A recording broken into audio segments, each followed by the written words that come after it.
Hey guys, what's up? It's Ripe again. In today's video, my entitled neighbor Karen called the police on me and almost got me killed for not inviting her to my barbecue party. She told the police that I held a hostage in my house. Here is what happened. Let's dive right into the stories. About 3 years ago, I married my wonderful wife and we moved into a house using the money we had been saving up throughout our relationship.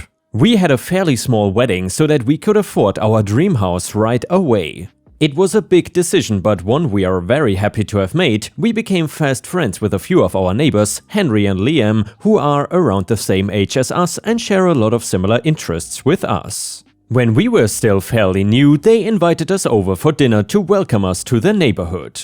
They ended up informing us of our immediate next-door neighbor Karen, who is known for being rude and nosy. We laughed it off initially, but now I completely understand their warning. Right off the bat, Karen came across as rude to us. She welcomed us to the neighborhood by warning us to not let our dog wander around and how, if he barked too much, she would contact the authorities. It was not exactly the friendliest introduction, but our dog does not bark very often, so we did not think it would be a problem. My wife Sarah was in a car accident when she was younger, which caused her to become a paraplegic. Basically, her legs are paralyzed, so she uses a wheelchair to move around. Soon after moving in, we started to put a ramp where the stairs to the house are so that Sarah would be able to enter and exit the house without assistance from someone else. It was not a particularly difficult process, but while we were out there, Karen came up to us and asked what we were doing in a very judgy tone. Sarah explained what the ramp was for, and Karen actually scoffed at her, saying that she shouldn't have moved into a house that is inaccessible to her.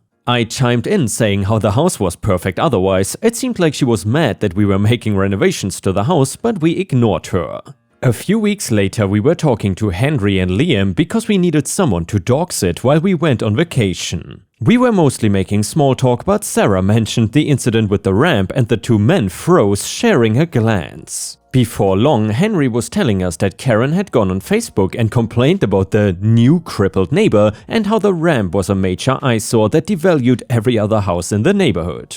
We were not exactly shocked. People are often ableist and discriminatory towards Sarah for no good reason, but it was surprising that she would put it on social media where it would possibly be seen by us. Henry informed us that she often complains about other people on Facebook as well, and it's caused everyone to distance themselves from her. We have had other run-ins with her over the years, mostly involving the way we decorate our yard or how our dog was making too much noise, but it was never anything too concerning.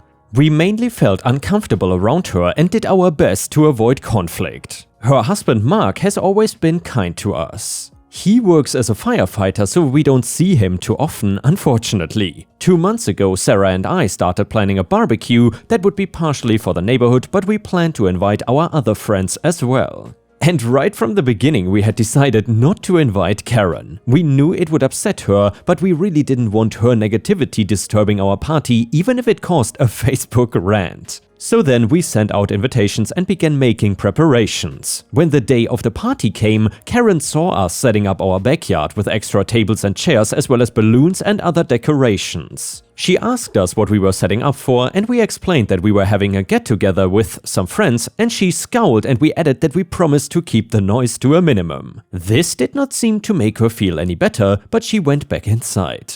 Our guests started arriving in the afternoon and we greeted them, offering drinks or snacks and chatting. Henry and Liam showed up along with a few other people from the neighborhood, and we were having a great time until we noticed Karen observing from over the fence that separated our yards. We waved to her politely, but she did not return the gesture, instead glaring at us and loudly stating, "It looks like the whole neighborhood was invited to the party but us, and Mark. How rude." We just ignored her statement and started grilling food for everyone. She started playing music in her own yard to try and make it seem like she was having a good time, but no one seemed to care. Everyone was too busy enjoying themselves. The evening ended and we had begun cleaning up when Karen stormed into our yard and started yelling about how rude it was to not invite her when she was as much of a friend as everyone else. And I gotta say, Ripe Stars, in this situation I would rather invite my worst enemy to the party than Karen. Either way, I explained that we did not consider her a friend, just a neighbor, and that the lack of an invitation was not intended as a slight against her or her husband. She just huffed, told us to grow up, and then left. We thought that that was the end of it, but it was the only beginning. We started seeing posts of hers online talking about courtesy and manners and that we were clearly aimed at us without naming us directly.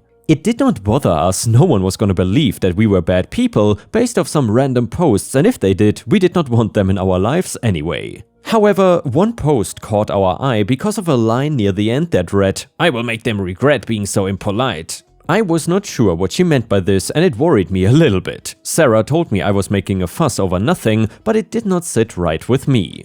I was proven right when, a week later, police in full SWAT gear and huge guns pounded on our door. I shouted that I was unarmed and immediately put my hands up after it swung open. They pointed their guns at me and yelled, asking where the woman was. "My wife is in the other room," I responded, but that didn't seem to satisfy them. I asked what was going on and they told me someone had reported a hostage being held by me at the house, so they had come to settle it. As calmly as possible, I explained that there had been some kind of mistake and that they were free to search my house. Sarah entered the room and put her hands in the air as well, supporting my statement and confirming that we had nothing to hide. They searched the house thoroughly, but found nothing of interest to them. One officer stayed behind to talk with us as his co-workers went around examining everything. He explained that someone had called in a tip about a hostage situation and asked if there was anyone who would want to hurt or scare us. I shook my head, but Sarah chimed in and mentioned Karen. She took out her phone and showed the officer Karen's most recent post about making us regret not inviting her to the party. He took a few notes, asked a couple more questions and then left along with the other officers. Some of our neighbors stopped by to see how we were doing and the whole time I could see Karen observing me with a smug look on her face. That look did not last long because within a few days the police were back at our door to apologize and explain that someone had swatted us. They were able to trace everything back to Karen. Sarah and I were quick to say that we wanted to press charges and the police left to pay her a visit. What Karen likely did not know is that reporting a false emergency to the police is a serious act and punishable with upwards of 6 months in jail as well as hefty fines. Because of her actions, she was sentenced to 5 months of jail time and a fine of $4,000. Mark has since filed for divorce and sold their house in order to pay off some of the fines. I feel bad for him since he never did anything wrong himself, but I am glad that Karen was punished for almost getting us killed. The neighborhood seems a bit calmer now that she is gone. And yeah, ripe stars, I gotta say, that is just the lowest of the low that you can do to report a false emergency to the police and then almost get that person killed. Swatting is really a serious thing, and it certainly should not be used to make prank calls or whatever Karen intended to do. I really hope that I will never live next to a neighbor as awful as Karen. Anyway, the next one is titled, "Entitled neighbor hit my beta car with his truck. I filed an insurance claim and got a huge payout." So I have an almost 10-year-old car that I bought when I was a teenager. I am now in my mid-20s, so the car has aged quite a bit. It was cheap when I bought it and I've actually liked that it is considered a junk car. I have spent some money replacing parts, but most of the time they are parts that people toss out at the junkyard or parts from auto shops. Regardless, the car still runs great. It's not the prettiest looking car, but I'm not one to focus too much on cosmetics. Anyways, I live in a rented out place. I don't have a garage or driveway that I can park my car in, so I usually park my car in the street. I often park closer to my neighbor's side, and although it has never been an issue before, recently my neighbor had a problem with it.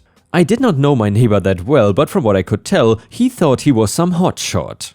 I've seen him leave his house for work several times in the morning, and he always had a nice suit and a briefcase. He was a big business executive. He also had a nice truck. I'm assuming it was bought new and it was always cleaned, not a speck of dirt on its white paint. It was also a pretty big truck. Well, after months of parking in the street, my neighbor finally came over. He came to tell me that he did not like it that I parked my car out in the street because he had to do some extra maneuvering to back out of his driveway when he left for work in the morning. I must say that while my car was closer to the right side of my house, I was pretty mindful about not parking right up against his driveway. I'm not an ass, why would I do that? However, I honestly did not like confrontation, and this just seemed like one of those things that we could solve by talking. I offered to park my car a little more back so that it would be sitting right smack dab in the middle of my house. I thought that this was a solution to an already simple problem, but my neighbor did not like that. He said that he doesn't want me parking on the street at all, which I thought was weird. As long as he could get his truck out and I was not intruding on his property or space, where did it matter where I parked my beat-up car? Anyway, I told him very politely that I had no garage or driveway to park my car in, and I was not willing to park my car on another street or on my lawn. Besides, I was just renting the house, so why would I want to damage the lawn like that? He didn't like this answer either, because he just walked away angrily while muttering something about me under his breath. I figured at most this guy would just not like me anymore. Not that we were friendly with each other or anything like that before, but he obviously was not gonna like any solution that I produced, so what was the point in worrying? I was beginning to think that honestly my car was starting to be too much of an eyesore to him. No one else complained though. Well, the next weekend I was sitting out on the fire escape, just minding my own business. I was drinking my own coffee and reading my book until I saw my neighbor pull out of his driveway and hit my car with his truck. I immediately got my phone out and started recording. I was able to get enough footage of his truck against my car to prove that he did hit it, and after he drove away, I ran outside with my phone. The back door was dented pretty badly and there was a huge scrap against the driver's side door. Honestly, I was not that upset about the damage. The car was already over a decade old and it had some rust spots and needed to be repainted, but just the fact that I knew he hit my car on purpose was really bugging me. I had parked my car in the exact same spot that I always do, and he had gotten out perfectly plenty of times before, so I knew it was not an accident. I decided that I was gonna be petty and get my revenge by filing an insurance claim. I was sure that I would not get that much back for my car, but again, that's not really what I cared about. I had submitted a report and sent the insurance company a video and pictures of the damage, and they had said that I needed to file a police report. So that's exactly what I did.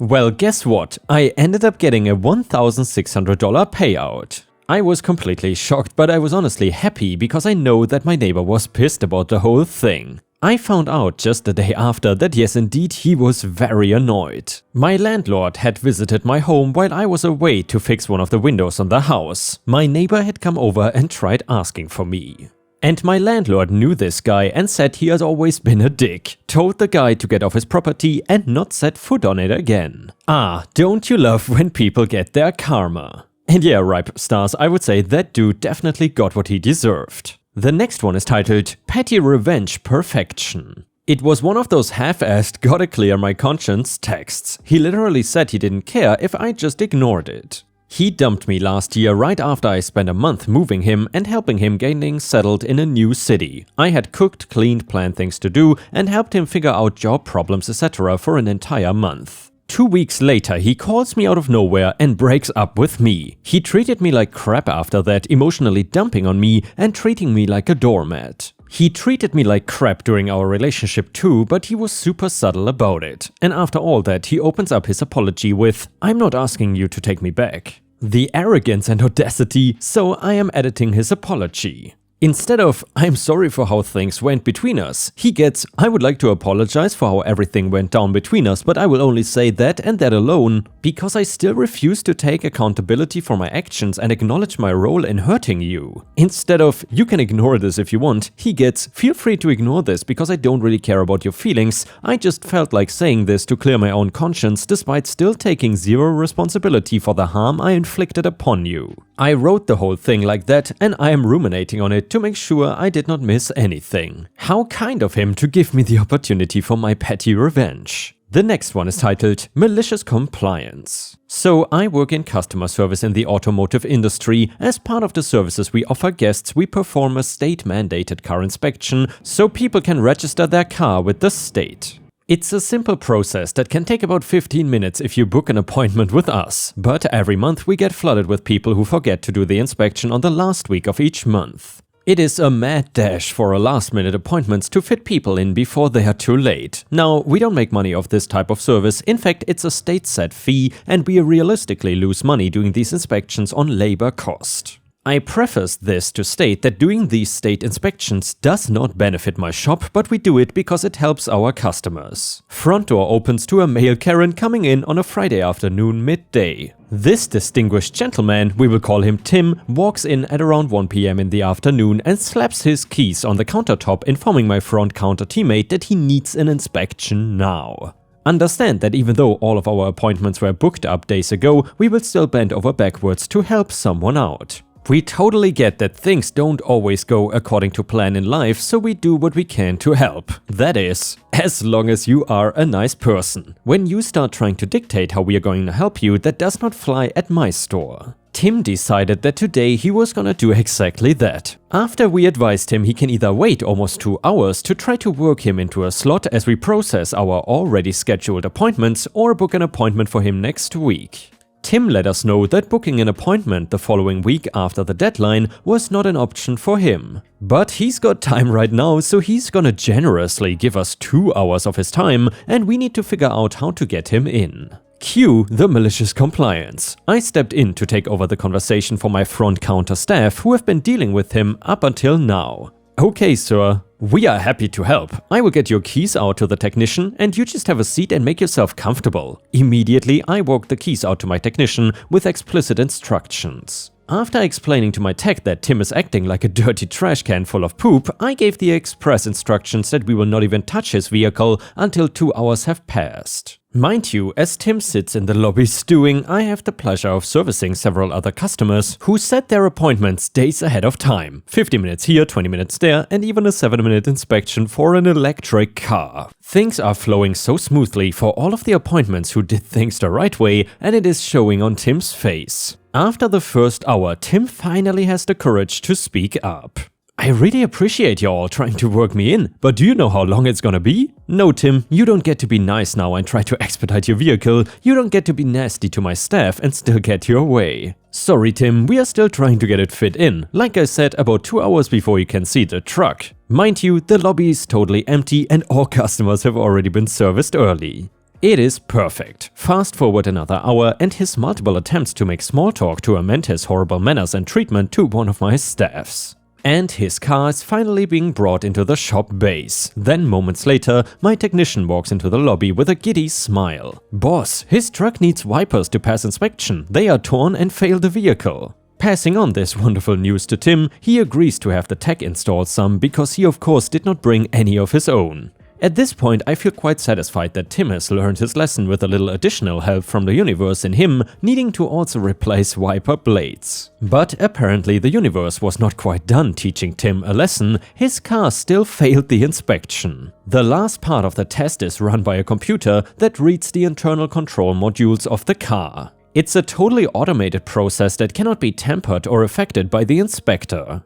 The only thing that can interfere is if the car's had the battery replaced and those control modules have been reset, but that is exactly what Tim did. Hours before coming to see me, he replaced the battery and cleared those exact modules. So at the end of the day, Tim was his own worst enemy and failed his own car. Having to book an appointment for the following week, but with a little help from the universe, he hopefully learned a very valuable lesson that service workers are not your slaves.